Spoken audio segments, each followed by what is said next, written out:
بسم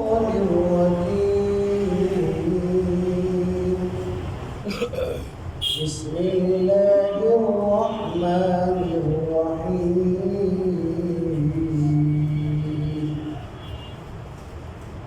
قل اهبطوا منها جميعا فإما يأتينكم مني هدى فمن تبع هداي فلا خوف عليهم ولا هم يحزنون. وقال النبي عليه الصلاة والسلام القرآن شافع مشفع من جعله أمامه ساقه إلى الجنة ومن جعله خلف ظهره ساقه إلى النار أو كما قال النبي عليه الصلاة والسلام. بارك الله لنا ولكم في القرآن العظيم ونفعنا وإياكم بالآيات والذكر الحكيم. مولاي صل সর্বপ্রথম আল্লাহর দরবারে অসংখ্য অগণিত শুকর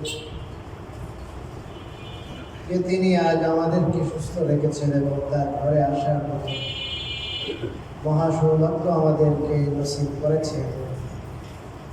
এই জন্য আমরা আল্লাহ তাআলা শুকর হিসাবে অন্তরের অন্তঃস্থল থেকে একবার কালিমাতুল শুকর করে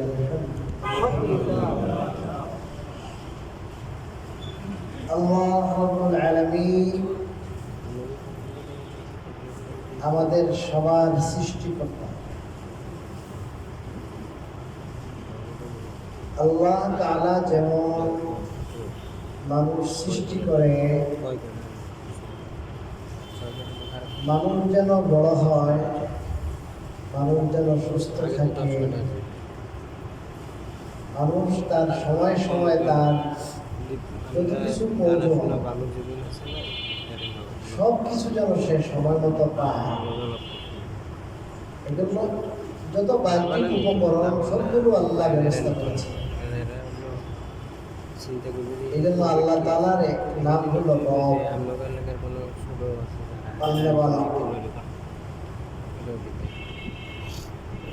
তো আমাদের মায়ের গর্ভে যে সময়কাল ছিল ওই সময় থেকেই আল্লাহ আমাদেরকে পালতেছেন। রুহানি জগতের কথা তো আলাদা,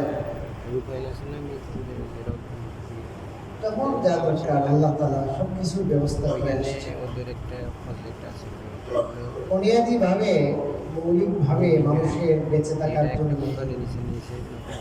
তিনটা জিনিসের প্রয়োজন। একটা হলো পানি, একটা হলো অক্সিজেন বাতাস, আর একটা হলো খাবার। আল্লাহ তাআলা বিশেষ ব্যবস্থাপনায় এই তিনটা জিনিসকে সহজ করে দিয়েছে। আল্লাহ রাব্বুল আলামিন এই মানুষ সৃষ্টির সূচনা থেকেই, যখন থেকে এই দুনিয়াতে মানুষ বসবাস শুরু হয়েছে তখন থেকেই আল্লাহ তাআলার এই নিজাম চলে এসেছে। আসমান থেকে বৃষ্টি বর্ষণ করেন আর এর মাধ্যমে বিভিন্ন উদ্ভিদ আল্লাহ তাআলা জন্মান। فأخرج به من الثمرات رزقا لكم আল্লাহ বলেছেন কোরআনে যে আমি আসমান থেকে বাড়ি বর্ষণ করি, এর মাধ্যমে জমিন থেকে তোমাদের রিজিক স্বরূপ বিভিন্ন ফল ফলাদি আমি বের করি। আমি আপনি যে সমস্ত ফল ফ্রুট খাই, আমরা যা খেয়ে পাচ্ছি ভাত, রুটি, কলা, মাছ, যা কিছু তরিতরকারি সব কিছু তিনি সৃষ্টি করেছে। ঠিক তদ্রুপভাবে মানুষের থাকার যে খোরাক,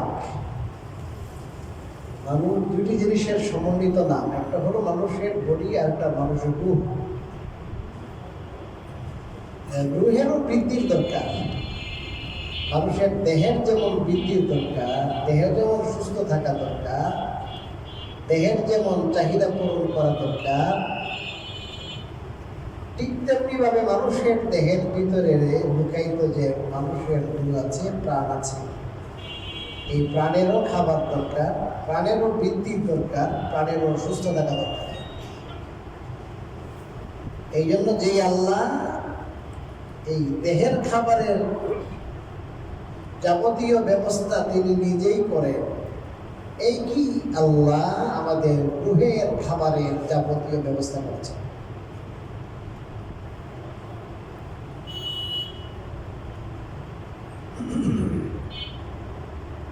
আজকে আমাদের যত পেরেশানি, যত টেনশন, যত পরিশ্রম, যত দৌড়ঝাঁপ, এই সব দেহকেন্দ্রিক।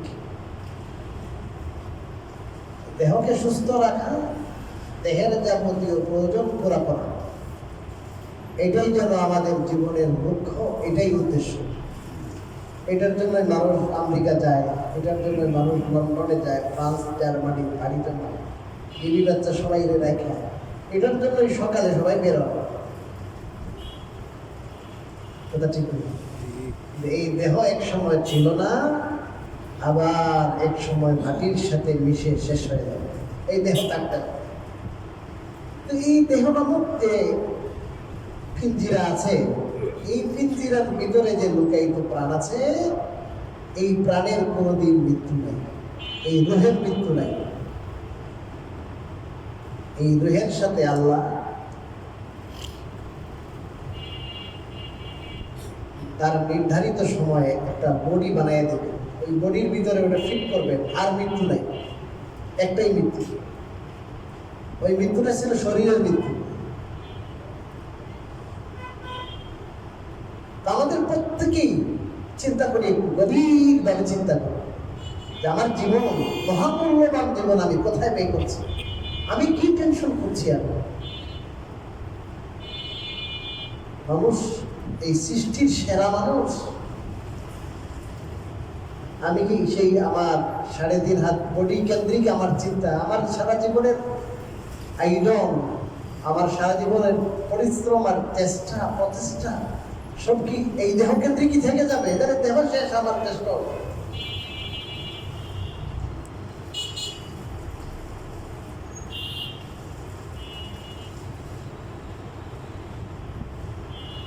মানুষ যখন তার সমস্ত চেষ্টা মেহনত তার দেহ কেন্দ্রিক হয়, তখন আরেকটা বড় সমস্যা হয়। এই দেহ যখন, এই দেহ তখন তার সৃষ্টিকারী তাবেদার থাকে না। এই দেহ যিনি সৃষ্টি করেছেন, এই দেহে সৃষ্টিকর্তার নাফরমান হয়ে যায়। এই দেহের খোরাক যিনি জুগাইলেন, এই দেহের লালন পালন প্রতিপালন যিনি করেন, এই দেহ প্রতিনিয়ত তার সাথে যুদ্ধে লিপ্ত হয়। এই দেহ যদি খাড়া হইতে জানত না, সোজা হয়ে দাঁড়াইতে পারত না, বসতে পারত না, যিনি বসার মতো তৌফিক এবিলিটি দান করলেন, যিনি সোজা হওয়ার মতো এবিলিটি দান করলেন, যিনি তাকে হাঁটার সক্ষমতা দান করলেন, যিনি তাকে দৌড়ানোর সক্ষমতা দান করলেন, যিনি তাকে দেখার সমান সামর্থ্য দান করলেন, সে তার সাথে যুদ্ধে লিপ্ত হয়ে যায়। যখন মানুষ তার সমস্ত পরিশ্রম ঢেলে দেয় কোথায়? দেহের মধ্যে। কারণ মানুষের দেহ পরিচালক হলো মানুষের ভিতরে যে আত্মা আছে, সেই আত্মা, এই আত্মাটা মানুষের দেহ কি পরিচালক। দেহ নিজে নিজে পরিচালিত হয় না, দেহের পরিচালককে, ড্রাইভারকে মানুষের আত্মা। তো মানুষের আত্মার যে ট্রিটমেন্ট, মানুষের আত্মার যে খাবার আর ওষুধ, এই ডোজগুলো যদি সে ঠিক মতো গ্রহণ না করে, তাইলে মানুষ তার দেহকে পরিচালনা করার ক্ষেত্রে মানুষ বারবার ভুল করে, অ্যাক্সিডেন্ট করে।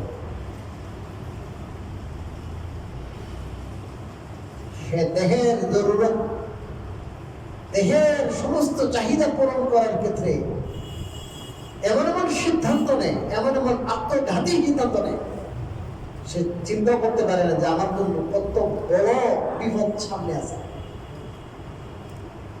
এই জন্যই আল্লাহ রাব্বুল আলামিন অত্যন্ত দয়া মেহেরবানি করে যেমন আমাদের দেহের খাবারের ব্যবস্থা করেছেন, ঠিক তেমনি ভাবে আমাদের আত্মার খোরাকের ব্যবস্থা করেছেন। আমাদের আত্মা যেন সুস্থ থাকে সেই ব্যবস্থা করেছেন। আমাদের আত্মা যে ড্রাইভ করবে সেই ড্রাইভটা যেন সঠিক ড্রাইভ হয় সেটার ব্যবস্থা আল্লাহ তাআলা করেছেন।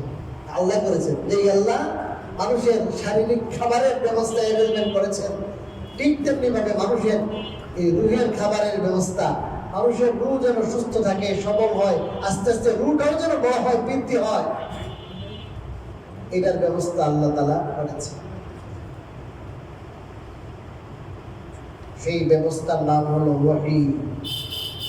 সেই ব্যবস্থার নাম ওহী। আদম আলাইহিস সালাতু ওয়াস সালাম আমাদের আদি পিতা, আল্লাহ তাআলা প্রথমে তাকে সৃষ্টি করলেন। প্রথম মানব অস্বস্তি ফিল করছেন, আল্লাহ তাআলা সৃষ্টি করলেন স্ত্রী, প্রথম মানবী হাওয়া, বিয়ে দিয়ে দিলেন বৈধভাবে, থাকো এখন স্বামী স্ত্রী হিসেবে।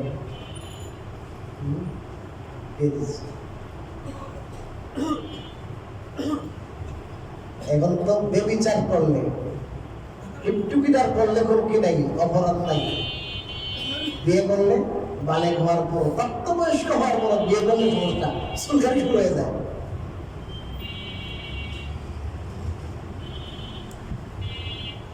কত কিছু, কত বড় বড় অপরাধ হয়, কত জায়গায় কত অপহরণ হচ্ছে, ধর্ষণ হচ্ছে, ওগুলো নিয়ে এই সমস্ত মিডিয়ার কোনো চুলকানি নাই। প্রেম ভালোবাসা যত অবৈধ আছে, এই সমস্ত অবৈধ কিছু হলে এদের কোনো চুলকানি নাই।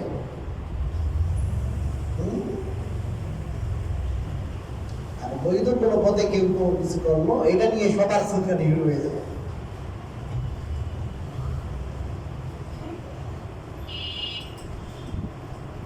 কারো যদি শারীরিকভাবে কেউ যদি পরিপক্ক হয়ে যায়, এটা 18 আগেও হইতে পারে, সমস্যা নেই। শেখ মুজিবুর রহমান সাহেব বিয়ে করেছেন 9 বছর বয়স। 9 বছর বয়স তার কি ছিল, স্ত্রী ছিল, বাচ্চাগুলো সব পরিপক্ক হয়েছিল, বেদার জ্বালায় বাঁচতে পারে না। এই সমস্ত চুলকানি আসলে কাদের হয়? দিন সম্পর্কে, ইসলাম সম্পর্কে যাদের হয়তো জাহালাত আছে, অজ্ঞতা আছে, আল্লাহ হয় যারা দিন দ্রোহী, সেকুলার রাস্তিক, এদের চুলকান, এদের চুলকান। যাই হোক, প্রথম বিয়ে হয়েছিল, বিয়ে অনেক সুন্দর।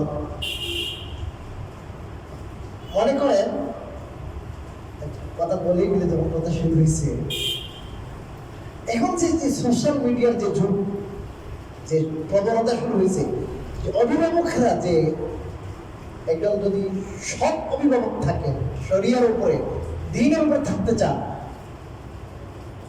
সবসময় একটা টেনশন ফিল করেন, আল্লাহ আমার ছেলেটাকে, আমার মেয়েটাকে কেমনে ভালো লাগবে, কেমনে ভালো লাগবে। এমনও পরিস্থিতি হতে পারে যে তিনি ওই নির্ধারিত বয়স পর্যন্ত তিনি তার মেয়েকে সৎ রাখতে পারবেন না, এমন সিচুয়েশন হতে পারে। তাহলে এখানে যদি শরিয়ার সুযোগ থাকে, এখানে যদি সার্বিক বিচারে তারা একটা সিদ্ধান্ত নেয়, এটা নিয়ে এত চুলকানির কি আছে?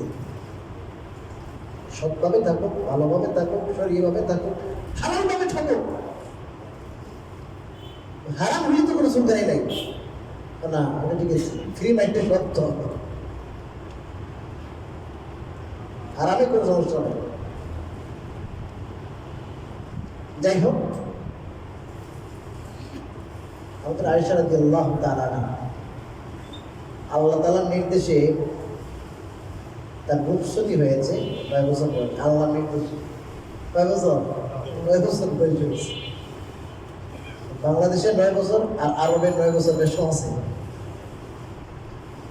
শারীরিক গঠন, হ্যাঁ, এটা এক এক জায়গায় দেশের আবহাওয়া, দেশের অবস্থার উপর কি নির্ভরশীল।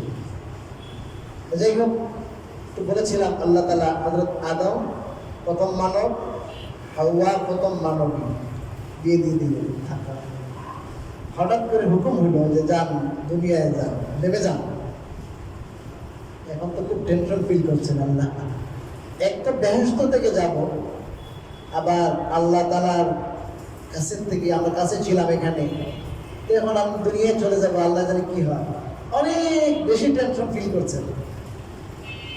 আবার জান্নাতে আসবো কেমনে? জান্নাত থেকে তো আল্লাহ তাআলা বলেন বাইরে যান, দুনিয়ায় নেমে যান। তো আল্লাহ রাব্বুল আলামিন ওই সময় তাদেরকে সান্ত্বনা দিয়ে যে কথা বলেছিলেন, এই কথাটা আমাদের সবার জানা দরকার এবং সবার মানা দরকার।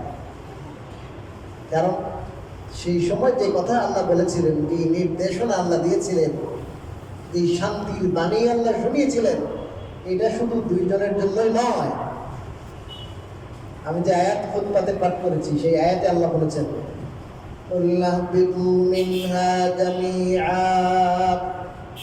আমি আল্লাহ বললাম তোমরা সবাই নেমে যাও, জান্নাত থেকে সবাই তোমরা নেমে যাও। যারা আরবি বুঝেন, এখানে আল্লাহ দ্বিবচনের শব্দ ব্যবহার না করে আল্লাহ বহু বচনের শব্দ ব্যবহার করেছে।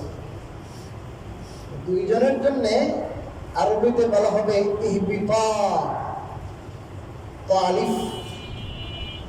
তো আল্লাহ দুইজনের জন্য দ্বিবচনের শব্দের আপনার ব্যবহার না করে আল্লাহ বললেন ইহবিতু, ওয়াও দিয়া। ওয়াও দিয়া এটা হলো বহু বচন। বহু বচন মানে দুইয়ের অধিক। মুফাসসিরিনে কেরাম দেখেছেন এটার কারণ হলো, যদিও তখন এক মানবী ছিলেন, কিন্তু আল্লাহ তাআলার সেই নির্দেশনা, সেই হেদায়েত আর সেই গাইডলাইন শুধু দুইজনের জন্যই নয়, কিয়ামত পর্যন্ত তাদের থেকে যে জেনারেশন আসবে, যত মানব আর যত মানবী আসবে, কিয়ামত পর্যন্ত সবার জন্য আল্লাহ তাআলার সেই নির্দেশনা। যেহেতু সবার জন্যই নির্দেশনা, অতএব আমাদের সবার সেটা জানা দরকার এবং মানা দরকার। আল্লাহ বলেন কুল্লাহবিতু মিনহা জামিআন ফাইম্মা ইয়াতিয়ান্নাকুম মিন্নী হুদান ফামান তাবিআ হুদায়া ফালা খাউফুন আলাইহিম ওয়ালা হুম ইয়াহজানুন। আল্লাহ বললেন যে তোমরা সবাই নেমে যাও এই জমিনের দুনিয়ায়। এই দুনিয়ায় নামার পরে, দুনিয়ায় যাওয়ার পরে তোমাদের কাছে যদি আমার পক্ষ থেকে কোনো হেদায়েত আসে, হুদা মানে হেদায়েত, হুদা মানে গাইডলাইন, হুদা মানে পথ নির্দেশ। কি নির্দেশ? পথ নির্দেশ। তাহলে এই পথ নির্দেশ যারা মানবে, ফলো করবে, এদের কোনো ভয় নাই, এদের কোনো চিন্তার কারণ নাই। এরা দুনিয়া এদের যাওয়ার পরে আবার ভিজান ব্যাক করে কোথায় আসবে? আবার যেখান থেকে যাচ্ছে এই জান্নাতে, সেই জান্নাতে আবার পৌঁছাতে পারবে নিরাপদে। কোনো কি নাই, চিন্তার কারণ নেই, কোনো টেনশনের কারণ নেই, কোনো ভয়ের কারণ নেই। তো আমরা ছিলাম কোথায়? জান্নাতে। আবার যাব কোথায়? জান্নাতে। জান্নাত ছাড়া আরেকটা পথ আছে জাহান্নাম। এই ছাড়া 3 নম্বর কোনো কি নাই। তো আল্লাহ রাব্বুল আলামিন বলে দিলেন যে দুনিয়াতে তোমরা যাওয়ার পরে তোমাদের কাছে কি আসবে? আমার পক্ষ থেকে কি আসবে? গাইডলাইন আসবে, প্রত্যেক দেশ আসবে। এই প্রত্যেক দেশটা কি করতে বলছেন? মানতে বলছেন, ফলো করতে বলছেন। এই ফলো করলে পরে ওই যে জান্নাতে ছিলেন, ওই জান্নাতে আবার যেতে পারবেন, সমস্যা নেই। কথা কি ক্লিয়ার হচ্ছে?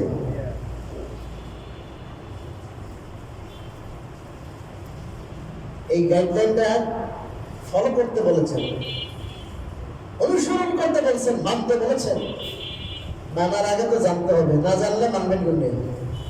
প্রথম হলো জানা, জানার পরে কি মানা। মানতে হলে জানতে হবে। জানলেই মানতে হয় এরকম না, অনেকে আছে জানে কিন্তু মানে না। কিন্তু যদি আপনি মানতে চান তাহলে অবশ্যই আপনাকে কি করতে হবে, জানতে হবে। এই প্রত্যেক দেশটা কি তাফসীরের কিতাবাদিতে আছে কিতাবুন ওয়া রাসূল। এখানে যে আল্লাহ বলেন হুদা, গাইডলাইন যদি আসে, গাইডলাইনের অর্থ হলো কিতাব, আল্লাহর পক্ষ থেকে কিতাব আসবে। আর কিতাবটা আসবে শুধু আসমান থেকে আল্লাহ নাজিল করবেন সেরকম কিতাব এমন নয়, এই কিতাবের সাথে কেউ আসবেন, আসমানি কিতাবকে যারা মানবে, আর আমি যাদেরকে রাসূল নবী হিসাবে পাঠাবো তাদেরকে যারা ফলো করবে, এদের চিন্তা নাই, টেনশন নাই, এরা আবার কোথায় যাবে, জান্নাতে যাবে।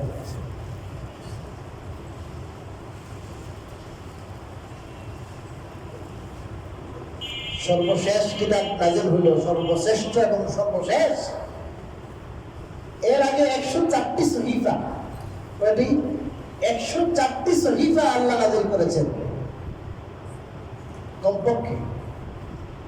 আর বড় বড় কিতাব নাযিল করেছেন আল্লাহ তাআলা 4টি, তাওরাত, জাবুর, ইনজিল আর আল কুরআনুল কারীম। এই 4টি কোরআনে কারীমে আল্লাহ তাআলা আগেকার যত কিতাব আছে, আগেকার যত সহিফা, ছোট ছোট পুস্তিকা আকারে ছোট ছোট, এগুলো ছোট ছোট ছিল, এই সব কিছু সমন্বয়, আপনার সমন্বিত প্রয়াস, এখানে সবকিছুকে সমন্বয় করা হয়েছে এই কিতাবে। এটা আপডেট, এটা কি আপডেট, এটা কিয়ামত পর্যন্ত চলবে, এটা কিয়ামত পর্যন্ত চলবে। এটা সর্বশ্রেষ্ঠ কিতাব। আল্লাহ রাব্বুল আলামিন আমাদের ভাগ্য এত ভালো রেখেছে যে আল্লাহ তাআলা আমাদেরকে সেই আপডেটটা দিয়েছেন। আল্লাহ তাআলা সর্বশেষ, সর্বশ্রেষ্ঠ ওই কিতাব নাযিল করেছেন আল্লাহ তাআলা সর্বশ্রেষ্ঠ মানব এই পৃথিবীতে যাদের আগমন ঘটেছে, যারা এই পৃথিবীতে আছেন এবং যারা আসবেন, এর মধ্য থেকে যিনি সর্বশ্রেষ্ঠ, আল্লাহ তাআলা তাকে মুনতাখাব করেছেন, নির্বাচন করেছেন এই কিতাব দেওয়ার জন্য। সর্বশ্রেষ্ঠ মানবের উপর সর্বশ্রেষ্ঠ কিতাব নাযিল করেছেন। সর্বশ্রেষ্ঠ মানব মহানবী বিশ্বনবী মুহাম্মদ আরবি সাল্লাল্লাহু আলাইহি ওয়াসাল্লামের উপরে সর্বশ্রেষ্ঠ কিতাব কোরআনে কারীম আল্লাহ নাযিল করেছেন। অতএব আমাদের জন্য এই কোরআনে কারীম গাইডলাইন, আমাদের জন্য হুদা হলো কোরআনে কারীম, আমাদের জন্য হুদা হলেন রাসূল করিম সাল্লাল্লাহু আলাইহি ওয়াসাল্লাম। রাসূল করিম সাল্লাল্লাহু আলাইহি ওয়াসাল্লামের হেদায়েত হওয়ার অর্থ কি? রাসূল করিম হেদায়েত হওয়ার অর্থ হলো তিনি যে 23 বছর জীবনে যা বলেছেন, আমাদের পৌঁছানোর জন্য যে নির্দেশনা দিয়ে গেছেন কথার মাধ্যমে। কিসের মাধ্যমে? কথার মাধ্যমে। তিনি তার কাজের মাধ্যমে, কথার মাধ্যমে, কাজের মাধ্যমে। যেমন উনি নামাজ পড়েছেন, এটা প্র্যাকটিক্যাল নামাজ পড়ে কি করছেন বলেন, দেখাইছেন। তিনি খাবার খেয়েছেন, প্র্যাকটিক্যাল মানুষ সাহাবাদের সামনে খাবার খেয়েছেন। তো অনেক সময় আছে হুজুর কথা বলেন নাই কিন্তু কাজ করেছেন। কি করেছেন বলেন? কাজ। তো রাসূলের কাজ, রাসূলের কথা অথবা রাসূলের সমর্থন, এটাকে বলা হয় তাকরীর। এই সবগুলো সমন্বিত নাম হলো সুন্নাহ। কি নাম? সুন্নাহ। কথাটা বুঝতেছেন তো? যে আমরা কোরআন সুন্নাহ, কোরআন সুন্নাহ, কোরআন সুন্নাহ কেন মানা লাগবে? কেন এতক্ষণ যাবত কি করতেছি? এই কেনটাই বুঝাইতেছি। আমি এর চেয়ে সহজে কেমনে বোঝাবো? কম এই কোরআন সুন্নাহ কেন আসছে? এই কোরআন এবং কি সুন্নাহ। কোরআন সুন্নাহ বলতে গেলে অনেকের কাছে অনেক কষ্ট লাগে, আরে ভাই আর কিছু, অনেক কিছু ছাড়া লাগবে, অনেক কিছু বাদ দেওয়া লাগবে। ভাই কোরআন এবং সুন্নাহ এটা কার পক্ষ থেকে গাইডলাইন? আল্লাহ। যে আল্লাহ আমাদের খাবারের ব্যবস্থা করলেন শরীরের জন্য, ওই আল্লাহ তাআলাই এটা একটা খাবার, এটা কি? এটা একটা খাবার। এটা আমাদের রুটা সবল করার জন্য, রুটা যেন অসুস্থ না হয়ে যায়, রুটা যেন দেহের টাইপ করতে কোনো কি না করে, ভুল না করে। বুঝলেন কি কথা? এই খাবার যেটা রুহে, ওইটা অনেক সময় দেহ দিয়ে করতে হয়। যেমন নামাজের সময় কিসের কাজ লাগে? দেহের কাজ লাগেনি না, কথা বলে না, জিহ্বার কাজ লাগে না, দেহ দিয়ে করতে হয়। কিন্তু খাদ্যটা পৌঁছে কোথায়? পানি যায় পৌঁছে কোথায়? অন্তরে। গাছে দিলেন কি পানি? গাছের গোড়ায় যায়নি না। এবং এটার বাহ্যিক প্রতিফলন দেখেন উপরে উঠে বড় হয়। তা আমাদের দিল ভরা, আমাদের দিলে সেই কোরআন সুন্নাহর আলোটা নাই। কোরআন সুন্নাহকে যথাযথ আমরা লালন করি না, ধারণ করি না, জানি না ধারণ কেন করতে হবে। এই জন্য একবার ওরা চিন্তা করেন ভাই, আমরা জীবনে কি করলাম, জীবনে কি করলাম? কত ব্যবসা করলাম, বাণিজ্য করলাম, এটা করলাম, ওইটা করলাম, করলামটা কি? আমি তো মরে যাবো, আমি যে কোনো সময় মরে যাবো। আমার ধন সম্পত্তি, টাকা পয়সা, বিল্ডিং, বালাখানা, খাওয়া সব থেকে যাবে, আমি চলে যাবো। আমি করলাম কি? কোরআন এবং সুন্নাহ। আল্লাহ কোরআনে বলেছেন, আল-ইয়াওমা আকমালতু লাকুম দীনাকুম ওয়া আতমামতু আলাইকুম নি'মাতি। আল্লাহ কোরআন দ্বীন, এটাকে আল্লাহ তাআলা নিয়ামত করেছেন। নিয়ামত অনেক বেকুব খান আমরা বুঝে না। কোরআন, দ্বীন, শরিয়া এটা নিয়ামত, আল্লাহ তাআলার তরফ থেকে নিয়ামত। এই নিয়ামতটা তখন বুঝতে পারবো যখন এই দিন মাইনা আখিরাতে আমরা যাব। আর এই দিন মানার যে সামারা আর ফল নিজের চোখে দেখতে পারবো।